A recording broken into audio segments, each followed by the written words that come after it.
Hello, lovelies. Cory here. Welcome back to Wilder Woman. We have a twofer today.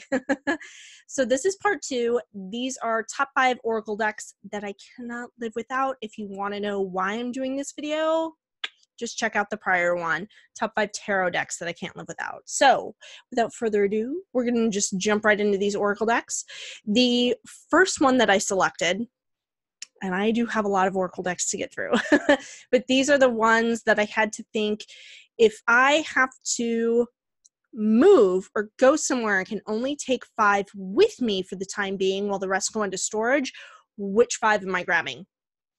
And this first one is the, that's out of focus. There we go. This is the Sacred Creators Oracle by Donnelly. This was the first deck that was indie published by Chris Ann. She has just come out with 2 tarot decks, the Muse Tarot and the Lightseers Tarot, both of which I have. She also created with the lovely It's Me, Becca Lee, on Instagram. So Becca Lee did a Sacred Creators Manifest Being Seen. That's what I was trying to remember.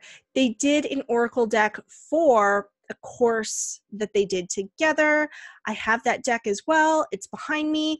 But y'all, the Sacred Creators is the original, like, if you are an artist, if you are an educator, if you just like creating in general. See, overthinking can spoil the magic. There's just so much great stuff in this deck. And my camera doesn't want to focus. Focus on the deck, not on me. Oy, oy, oy, oy, oy. Bliss is worth creating from, for, from. This is one of my favorite cards, actually. Unstick the stuck. And you guys, the guidebook that Chris Ann wrote for this deck is like, it's huge. It's yay thick. It is amazing. You don't necessarily need it to read. This deck is pretty intuitive. However, I feel like there are just really great juicy tidbits that Chris Ann put in the guidebook that really get you thinking. There are amazing prompts, stuff to pull from as far as doing shadow work around blocks that you have with each card. So, fabulous deck. It will always be coming with me. No matter where I go. This next one, this one holds a special place in my heart just because this was the first indie deck that I ever pre-ordered. Like, ever bought, ever. Even before the Wild Unknown. And that is Moondaughter's Spirit de la Lune. You guys, this deck. This is the only round deck that I own. Let's see here. Also created by Tree Talker as well. Did the illustrations. This was a collaborative deck, and this is basically just moon mandalas. There are some astrology mandalas in here as well, along with all of the phases. And this is just, I love pulling this deck out to do year ahead readings for myself and combine with tarot. I also use this deck for new and full moon readings on occasion. And I love using it by itself or paired with a tarot deck. It works fantastically.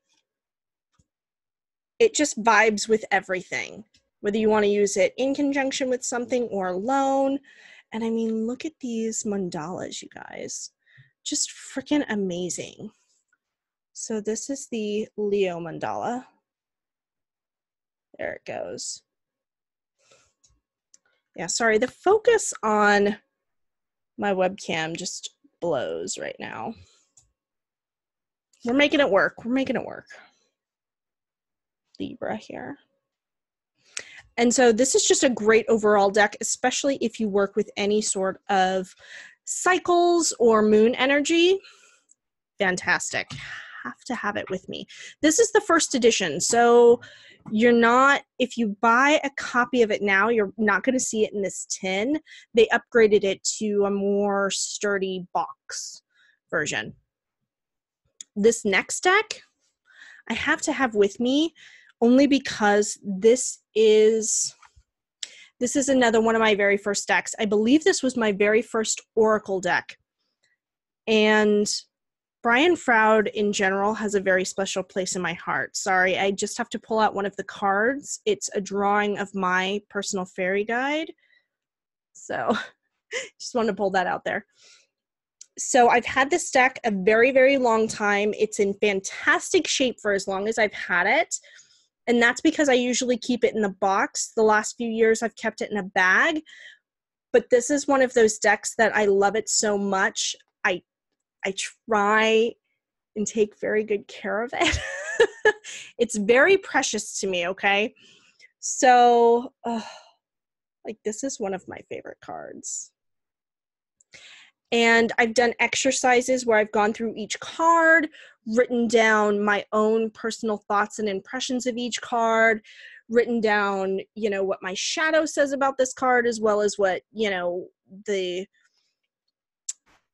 positive vibrations that I get from the card. So just an astounding overall deck for what it is. And I love it. I love it. And I can't get enough of it. So this beauty will just have to come with me everywhere, and that it is what it is. And that is, I don't think I even mentioned what that was. This is the, whoops. That is the Faeries Oracle by Brian Froud. He also did, in conjunction with his wife, Wendy Froud, the, oh, where is it? It's somewhere up here, but it's being hidden behind a wall of other tarot decks at the moment, and it is the Faeries Heart Oracle, I believe. That one is fantastic for relationship readings, just FYI. The next deck that I have is, I don't remember if this was the second or third edition of this deck. This is the Unicorn edition, because that's just what's on the cover, of Sarah Wilder's Animalkin Oracle. Y'all, this deck is just beautiful. And it is my favorite animal oracle deck to date. She did an amazing job with not just the art of each of these animals, but just the vibration and the color, and you get an amazing message every time. There are so many animals in here as well. She really ran the gambit.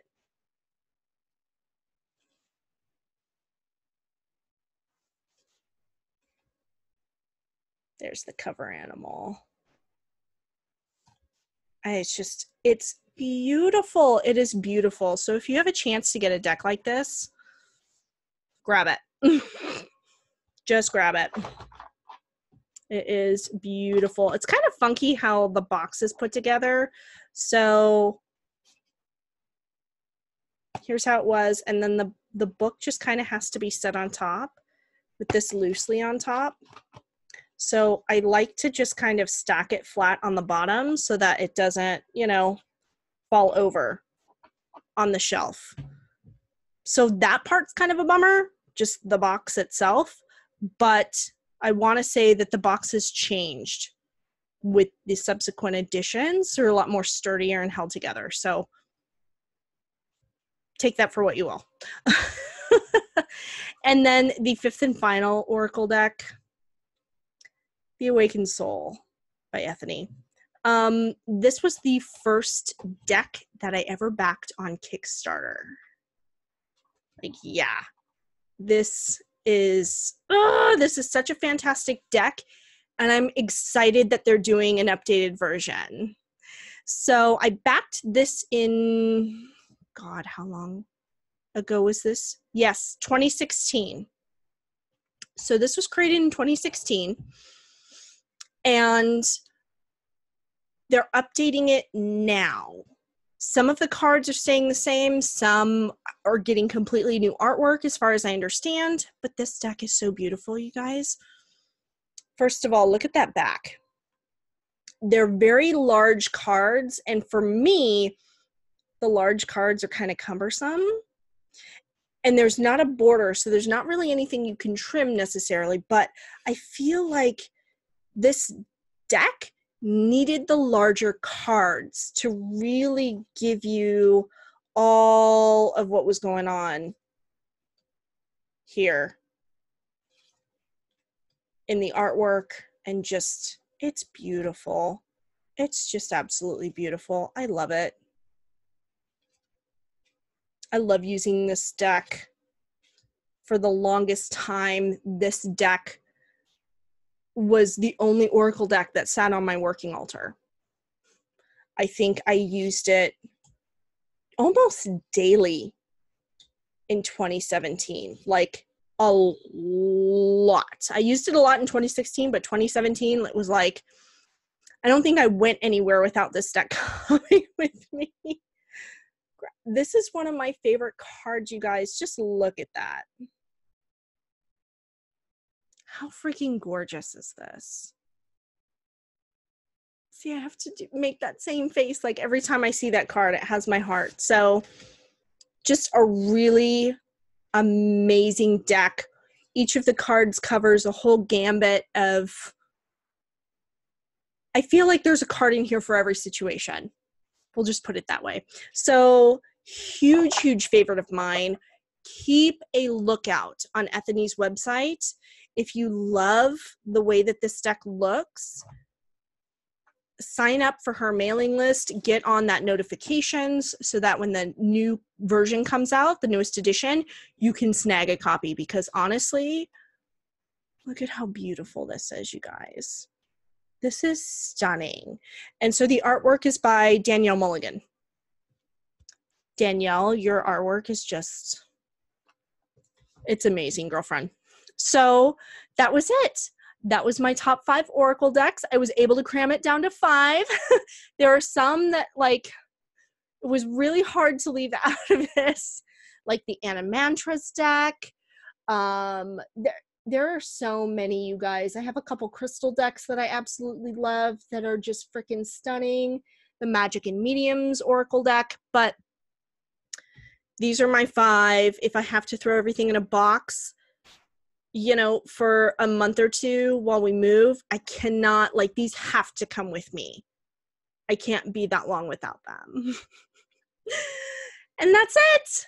That was my wrap up for my response to Kelly Bear's top 5 decks challenge. I don't know, prompt, I think is a more apt word. So if you guys enjoyed it, give it a thumbs up. Thank y'all for watching through these 2 videos with me. There will be some more videos coming later. I do hope you enjoyed it. And until next time, lovelies, blessed be.